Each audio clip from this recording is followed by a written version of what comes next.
Art, ito yung ipipresent natin sa client, no? Yes. Ito yung pool, ito yung bahay. So, atin lahat to, technically. Street contract, ano? Actually, nasa process pa lang tayo ng design. So, i-present natin kay client yung design mamayang 1 p.m. So, ito is, located in Antipolo lang din. Ay, actually, Angono siya pala. Sorry. Oo. Angono. Airbnb.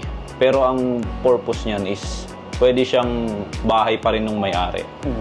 Kasi lahat ng yung buong bahay niya is hindi siya yung klaseng type na iba-iba yung magre-rent.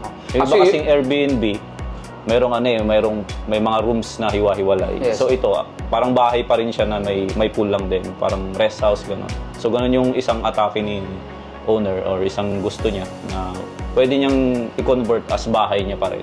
Yes, so. Yun naman ang kagandahan ng mga ginagawa natin.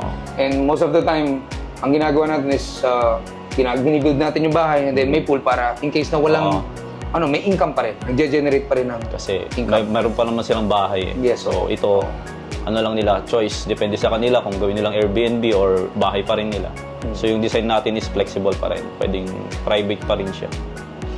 Pag tumawad, nagbibigay naman tayong tawad. Nagpapatawad naman tayo. Patawad naman tayo.